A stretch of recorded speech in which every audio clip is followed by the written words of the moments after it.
رب اشرح لي صدري ويسر لي أمري واحلل عقدة من لساني يفقه قولي۔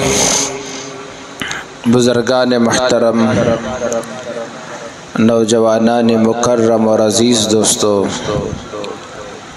اللہ رب ذوالجلال نے اپنے محبوب ہم سب کے آقا و مولا تاجدار مدینہ حضرت محمد الرسول اللہ صلی اللہ علیہ وآلہ وصحبہ وسلم کی صحابیت کے لیے آپ علیہ السلام کے دوستوں اور رفقا کے طور پر جن ہستیوں کا انتخاب فرمایا، اللہ تبارک و تعالی نے ان کی شان کو قرآن مجید میں اور خود سرکار دو عالم صلی اللہ علیہ وسلم نے اپنے ارشادات کے ذریعے سے بیان فرمائی ہے۔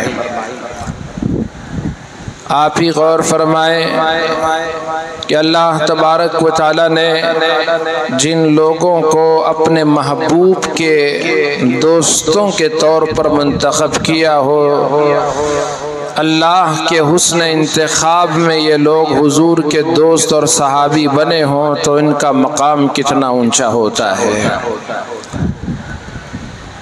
سارے دنیا کے مسلمان اور ان کا ایمان، ان کا جذبہ ایمانی، ان کا جذبہ اطاعت اور جذبہ ان کا ہر چیز کا جذبہ قربانی، سب کچھ ایک طرف ہے، ایک صحابی کا ایمان اور ان کا جذبہ ایک طرف ہے۔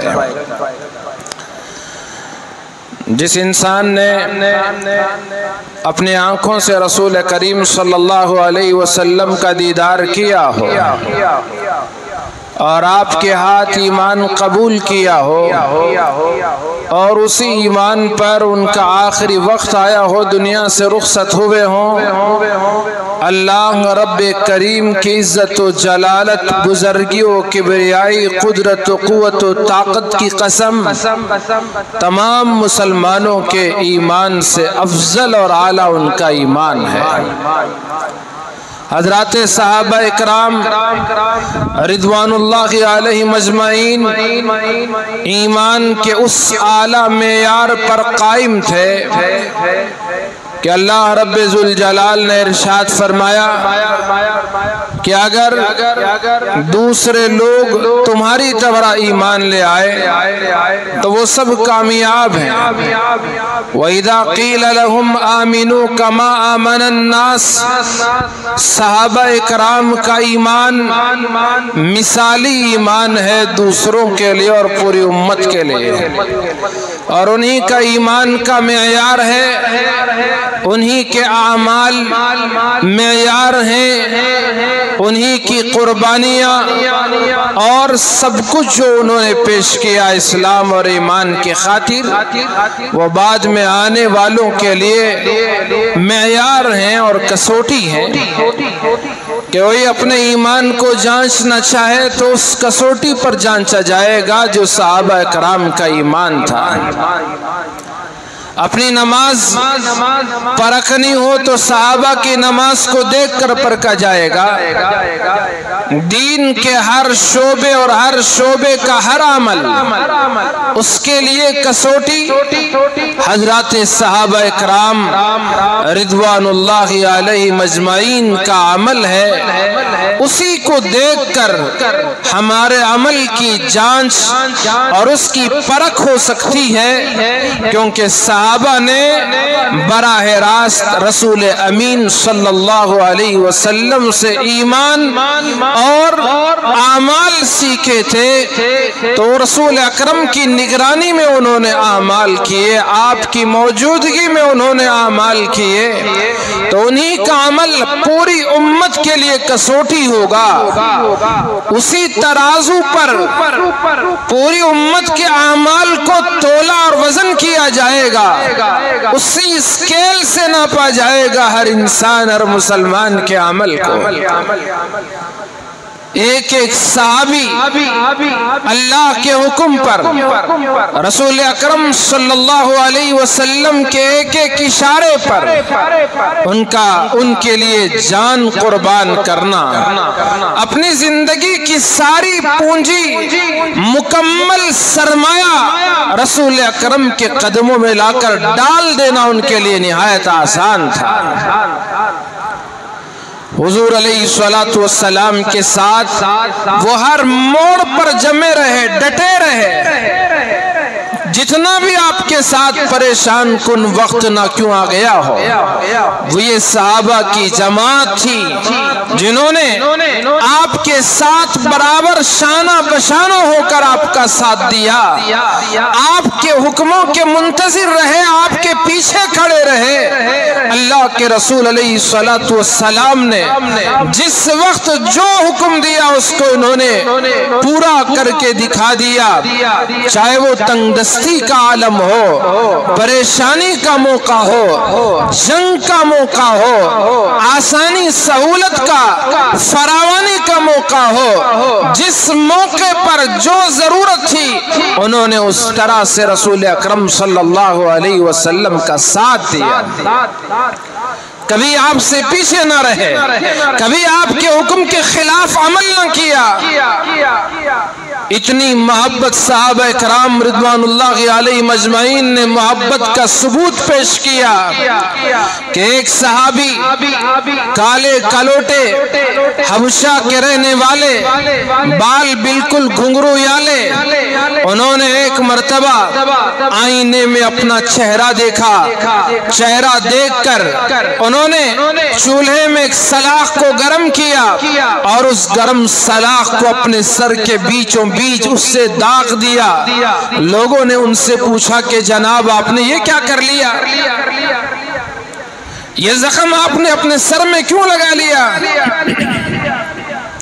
تو اس موقع پر انہوں نے عرض کیا، بتایا کہ میں جب بھی رسول اکرم صلی اللہ علیہ وسلم کے مبارک سر کو دیکھتا ہوں، آپ کے سر میں وہ مانگ نکل آتی ہے، میں اور اپنے سر کو بھی دیکھتا ہوں، میرے بال بڑے سخت ہیں، چھوٹے چھوٹے، ان بالوں میں میرے سر میں مانگ نہیں نکلتی، تو میں ہمیشہ اس پر مجھے افسوس ہوتا کہ اللہ کے نبی علیہ السلام کے سر جیسا میرا سر کب ہوگا؟ تو میرے دل میں خیال آیا کہ اگر میں اپنے سر میں ایک داغ لگا لوں تو اس کی وجہ سے ہمیشہ کے لیے زخم تو رہے گا، زخم بعد میں سوکھ جائے گا، لیکن ہمیشہ کے لیے میرے سر میں بھی ایک مانگ آئے گی جس طرح سرکار مدینہ کے سر میں ایک مانگ ہے۔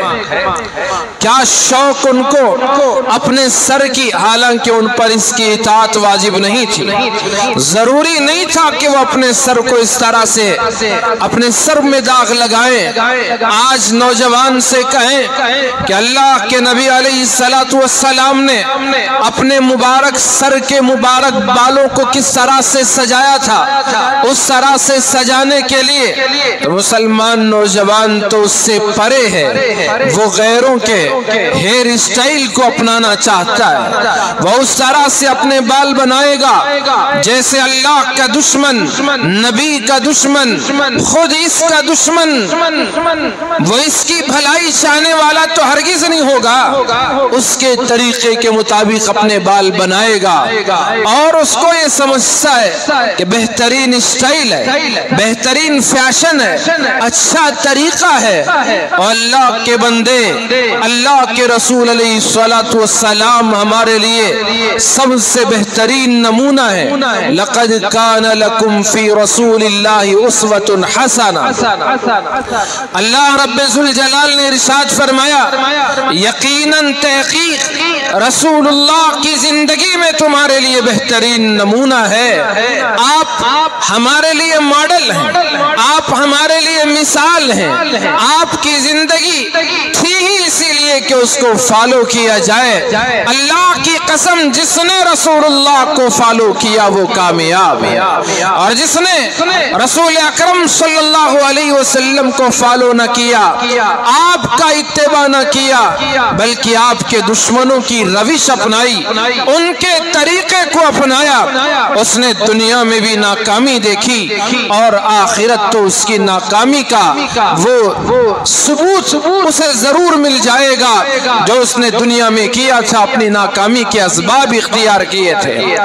تو میں عرض کر رہا تھا صحابہ کرام ہر عمل میں اللہ کے نبی علیہ السلام کے ساتھ اپنے عمل کو جوڑ کر دیکھتے، ان کا کھانا، ان کا سونا، ان کا اٹھنا، ان کا جاگنا، ان کا چلنا، ان کا دوڑنا، گھریلو زندگی، بازار کی زندگی، حضر کی زندگی، سفر کی ایام، سب کچھ رسول اکرم صلی اللہ علیہ وسلم کے مشابہ، اور ان کو اس پر بڑا فخر تھا، حتیٰ کہ حضرت عبداللہ ابن عمر رضی اللہ عنہما راستے سے گزر رہے تھے، ایک جگہ انہوں نے بیٹھا اور بیٹھ کر پھر وہاں سے آگے چل دیے۔ لوگوں نے ان سے پوچھا، اے عبداللہ ابن عمر، آپ نے یہ کیا کیا؟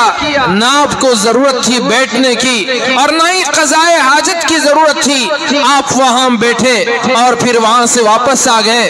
انہوں نے جواب میں ارشاد فرمایا، اصل میں بات یہ ہے، ایک سفر میں رسول اکرم صلی اللہ علیہ وسلم کے میں ساتھ تھا، آپ اس جگہ اپنے استنجا فرمایا تو میں نے چاہا، میری ضرورت تو استنجا کی نہ تھی، لیکن اس جگہ بیٹھنا چاہا جہاں رسول اللہ صلی اللہ علیہ وسلم نے استنجا فرمایا، آپ بیٹھے تھے۔ کیا اطاعت، کیا فرما برداری، کیا سنت پر عمل کا شوق، اللہ کے نبی کی ہر ادا کو وہ اپنانے کی ان کی فکر اور ان کا شوق اور ان کا جذبہ اور ایمان کا یہ چراغ جیسے روشن ہوا۔ سرکار دو عالم صلی اللہ علیہ وسلم نے لوگوں کو ایمان کی دعوت دی، توحید کی طرف بلایا۔